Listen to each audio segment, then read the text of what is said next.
अस्सलाम वालेकुम dear student. हमने किडनी का टॉपिक पढ़ा, फिर उसके बाद हमने नेफ्रॉन को डिस्कस किया और हमने कहा कि नेफ्रॉन जो है किडनी का फंक्शनल यूनिट है।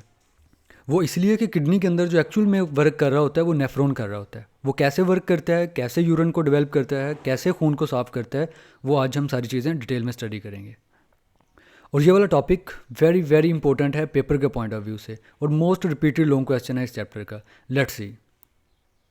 Topic is functioning of the kidney, कि किडनी कैसे काम करता है। Kidney controls the chemical composition of blood. Kidney क्या करता है, ब्लड की केमिकल कंपोजिशन को कंट्रोल करता है। ब्लड के अंदर जो जो चीज़ें हैं, प्रोटीन है, साल्ट्स हैं, मिनरल्स हैं, और साल्ट की काफ़ी सारी टाइप्स हैं, और इस तरह वाटर की कंसनट्रेशन है। हर एक चीज़ की जो कंसनट्रेशन है बड़ी ही स्पेसिफिक है, तो किडनी उस कंसनट्रेशन को मेंटेन रखता है। अगर एक चीज़ 0.001% है तो किडनी उसकी परसेंटेज को इतना ही रखेगा, 0.001, ना उससे कम होने देगा ना उससे ज़्यादा होने देगा। They take waste materials from blood and convert them to urine. Kidney क्या करता है कि ब्लड से वेस्ट मटीरियल को लेता है और उसे कन्वर्ट कर देता है यूरिन के अंदर, और फिर उस यूरिन को बॉडी से रिमूव कर दिया जाता है। किडनी और इसके अंदर जो नेफ्रॉन है ये 3 स्टेप में इस फंक्शन को परफॉर्म करते हैं। कौन कौन से है? पहला जो स्टेप है वो है प्रेशर फिल्ट्रेशन। जैसे इसके नेम से इसका फंक्शन जाहिर हो रहा है कि ब्लड को प्रेशर के साथ फिल्टर किया जाता है, ये चीज़ कहलाती है प्रेशर फिल्ट्रेशन। कैसे होता है ये हम देखते हैं। Blood इंटर्स the kidney through a renal artery. Kidney के अंदर जो ब्लड आता है वो रीनल आर्टरी लेकर आती है। आर्टरी फिर मज़ीद डिवाइड होती है आर्ट्रियोल्स के अंदर, छोटी ब्लड वेसल्स के अंदर, और फिर ये आर्ट्रियोल्स मज़ीद डिवाइड होती है मज़ीद छोटी ब्लड वेसल्स कैपिलरीज में, ग्लोमेरुलस के अंदर। ब्लड वेसल जैसे कि आर्टरी, फिर उसको डिवाइड कर दिया जाता है आर्ट्रियोल्स को, फिर उसे मज़ीद डिवाइड किया जाता है कैपिलरीज के अंदर। ऐसा इसलिए किया जाता है ताकि वेस्ट मटीरियल ब्लड वेसल से बाहर आ सके। आर्टरी की वॉल बड़ी थिक होती है, यहाँ से वेस्ट मटीरियल बाहर नहीं आ सकता है। फिर उसे आर्ट्रियोल्स में, और आर्ट्रियोल्स को मज़ीद छोटी ब्लड वेसल कैपिलरीज के अंदर जिसकी वॉल थिक होती है, और उससे वेस्ट मटीरियल जो है बाहर आ जाता है, और इस तरह ब्लड जो है वो क्लीन हो जाता है। When blood reach glomerulus it's pressure is very high. ये बड़ी इंपॉर्टेंट बात है। यहाँ पर मैं आप लोगों को एक इंटरेस्टिंग इन्फॉर्मेशन बताना चाहूँगा। हमारी बॉडी में एक हार्ट बीट के अंदर जो सबसे ज़्यादा ब्लड जाता है वो लीवर के पास जाता है, और फिर सेकंड नंबर पर जो सबसे ज़्यादा ब्लड जाता है वो किडनी के पास जाता है, और किडनी के अंदर इसका प्रेशर भी ज़्यादा होता है। और किडनी इसी प्रेशर को यूज़ करते हुए चीज़ों को, जैसे कि जो वेस्ट मटेरियल है उन्हें फ़िल्टर कर लेती है।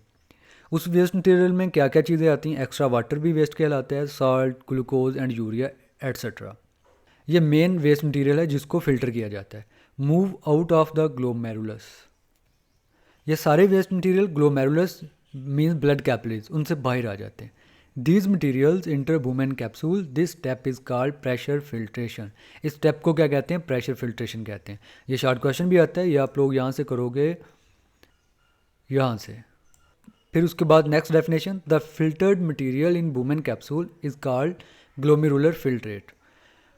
और जो ब्लड से वेस्ट मटेरियल बाहर आ जाता है वुमेन कैप्सूल के अंदर, उस फिल्टर मटेरियल को बोला जाता है glomerular filtrate. It is about 20% of blood plasma. जो ब्लड ग्लोमेरुलस के अंदर इंटर होता है उसका 20% जो है यहाँ पर फिल्टर हो जाता है, वुमेन कैप्सूल के अंदर आ जाता है। और यहाँ पर कुछ ऐसी चीज़ें भी हैं जो फिल्टर नहीं होती, जैसे कि blood cells, red blood cells, white blood cells, उनके सारी टाइप, और इसी तरह प्रोटीन्स, ये फिल्टर नहीं होती। इसकी रीज़न क्या है? इसकी रीज़न ये है कि इनका साइज़ जो है काफ़ी बड़ा होता है, जिसकी वजह से कैपिलरीज के वाल के अंदर जो स्मॉल पोर्स होते हैं ये वहाँ से बाहर नहीं आ पाते हैं। इस चीज़ को हम ग्राफिकली भी देखते हैं।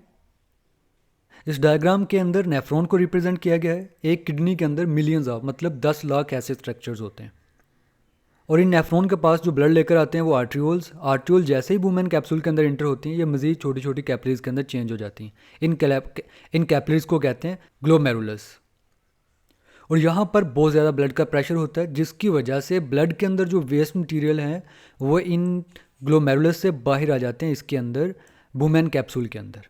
पहले वो ब्लड के अंदर शामिल थे यहाँ पर, ठीक है, और फिर उसके बाद क्या होते हैं, यहाँ पर वुमेन कैप्सूल के अंदर आ जाते हैं। तो इस चीज़ को कहते हैं प्रेशर फिल्ट्रेशन। क्या क्या चीज़ें आती हैं? वो वाटर आता है, साल्ट आते हैं, ग्लूकोज आता है, अमीनो एसिड आते हैं। अब यहाँ पर इसका सेकंड फंक्शन दिया गया रीअब्जॉर्प्शन। रीअब्जॉर्प्शन का मतलब दोबारा जज़ब करना।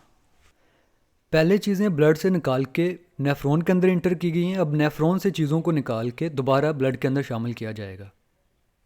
अपेरेंटली ये चीज़ बड़ी अजीब से लग रही है कि पहले चीज़ों को ब्लड से निकाला जा रहा है प्रेशर फिल्ट्रेशन के ज़रिए, अब दोबारा उसे ब्लड के अंदर क्यों शामिल किया जा रहा है? वो हम देखते हैं कि ऐसा क्यों होता है। The glomerular filtrates move to the next part of nephron. फिर उसके बाद ग्लोमेरुलर फिल्ट्रेट जो बूमैन कैप्सूल के अंदर होता है वो मूव करता है नेफ्रॉन के बाकी पार्ट्स के अंदर, जिसे हम कहते हैं renal tubule. Many useful materials, ये बात है इंपॉर्टेंट, काफ़ी यूज़फुल मटीरियल, काबिल इस्तेमाल material are reabsorbed from glomerular filtrate into the blood capillaries surrounding the renal tubule. क्या होता है कि प्रेशर फिल्ट्रेशन के अंदर काफ़ी सारे यूज़फुल मटीरियल, मीन्स कि उसमें वाटर भी हो सकता है, कुछ सॉल्ट के टाइप भी हो सकती हैं, और उसमें ग्लूकोज ऑब्वियसली बड़ा इंपॉर्टेंट है बॉडी के लिए, और अमीनो एसिड भी, तो उनको दोबारा रीअब्जॉर्ब किया जाता है। तो सेकंड स्टेप के अंदर जो यूज़फुल मटेरियल्स होते हैं उनको दोबारा रीअब्जॉर्ब किया जाता है। इसकी भी बड़ी इंटरेस्टिंग स्टोरी है, वो हम देखते हैं कैसे कैसे ये रीअब्जॉर्ब होता है। रीनल ट्यूब्यूल के जो हमने 3 पार्ट्स पढ़े थे, प्रॉक्सिमल कन्वोल्यूटेड ट्यूब्यूल, लूपा फैनले और distal convoluted tubule, different part के अंदर डिफरेंट चीज़ें जो हैं वो रीअब्जॉर्ब होंगे। हर पार्ट जो है एक स्पेसिफिक मटेरियल के लिए सिलेक्टिव परमिएबल है। सबसे पहले हम पढ़ते हैं प्रॉक्सिमल कन्वोल्यूटेड ट्यूब्यूल के अंदर क्या होता है। बूमैन कैप्सूल से फिल्ट्रेट जो है वो पहुंच जाता है प्रॉक्सिमल कन्वोल्यूटेड ट्यूब्यूल के अंदर। यहाँ पर क्या होता है, large amount of water, nearly 100% of glucose and amino acids and most of the salts are reabsorbed from proximal convoluted tubule. यहाँ पर 4 चीज़ें रीअब्जॉर्ब हो रही हैं, काफ़ी सारी अमाउंट में वाटर, और जो मेनली चीज़ अब्जॉर्ब हो रही है 100% वो ग्लूकोज और अमीनो एसिड्स हैं, और काफ़ी सारे जो साल्ट हैं वो यहाँ पर रीअब्जॉर्ब होते हैं। फिर उसके बाद जो फिल्ट्रेट बचता है वो नेक्स्ट मूव करता है लूपा फैनले के अंदर, और वो कंसनट्रेटेड हो जाता है। Some water is reabsorbed and descending limb of loop of Henle and large amount of salt reabsorbed from ascending limb of loop of Henle. Loop of Henle का जो नीचे की तरफ जाता हुआ पोर्शन होता है वो डिसेंडिंग लिम्ब कहलाता है। यहाँ पर मेनली क्या चीज़ रीअब्जॉर्ब होती है, वाटर रीअब्जॉर्ब होता है। और फिर इसके बाद लूपा फैनले की जो ट्यूब है वो ऊपर की तरफ जाती है, जो ऊपर की तरफ जाने वाली ट्यूब है वो कहलाती है असेंडिंग लिम्ब। यहाँ पर क्या चीज़ अब्जॉर्ब होती है, साल्ट अब्जॉर्ब होता है। पहले पे वाटर और सेकंड वाली ट्यूब पे क्या हो रहा था, साल्ट रीअब्जॉर्ब हो रहा था। इस चीज़ को भी हम ग्राफिकली देखते हैं। Some water is also reabsorbed from distal convoluted tubules and collecting duct. फिर उसके बाद नेफ्रॉन कैंड वाला जो पोर्शन होता है डिस्टल कन्वोल्यूटेड ट्यूब्यूल, वहाँ पर वाटर रीअब्जॉर्ब होता है, और इसी तरह कलेक्टिंग डक्ट के अंदर भी वाटर रीअब्जॉर्ब होता है। तो ये चीज़ कहलाती है रीअब्जॉर्प्शन। इस चीज़ को हम ग्राफिकली भी देखते हैं। फिल्ट्रेट जो है वो बूमैन कैप्सूल से नेक्स्ट रीनल ट्यूब्यूल के अंदर आ जाते हैं यहाँ पर, और यहाँ पर चीज़ों की रीअब्जॉर्प्शन होना शुरू हो जाती है। नेफ्रॉन का ये पहला पार्ट जो है जिसे हम कहते हैं प्रॉक्सिमल ट्यूब्यूल, यहाँ पर मेनली 2 चीज़ें रीअब्जॉर्ब होती हैं, एक ग्लूकोज और सेकंड में अमीनो एसिड। फिर इसके अलावा वाटर भी रीअब्जॉर्ब होते हैं, और कुछ अमाउंट जो है साल्ट की वो यहाँ पर रीअब्जॉर्ब होते हैं। फिर उसके बाद ये फिल्ट्रेट आगे मूव करता है।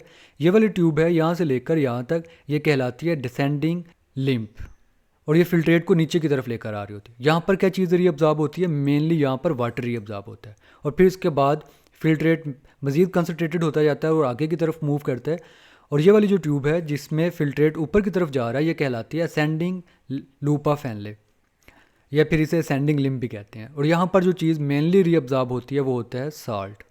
और फिर इसके बाद ये फिल्ट्रेट पहुँच जाता है फाइनली डिस्टल ट्यूब्यूल के अंदर, और यहाँ पर जो चीज़ रीअब्जॉर्ब होती है वो होता है वाटर। तो इस तरह जो चीज़ें पहले फ़िल्टर हो चुकी हैं और उनको स्टेप बाय स्टेप दोबारा रीअब्जॉर्ब किया जाता है और ब्लड का हिस्सा बना दिया जाता है, और बॉडी दोबारा इनको यूज़ करती है और डिफरेंट फंक्शन को परफॉर्म करने के लिए। और फिल्ट्रेट पहुंच जाता है कलेक्टिंग डक्ट के अंदर, यहाँ पर भी रीअब्जॉर्प्शन होती है। यहाँ पर क्या चीज़ रीअब्जॉर्ब होता है, यहाँ पर भी वाटर रीअब्जॉर्ब होता है। अब हम देखते हैं नेक्स्ट क्या होता है।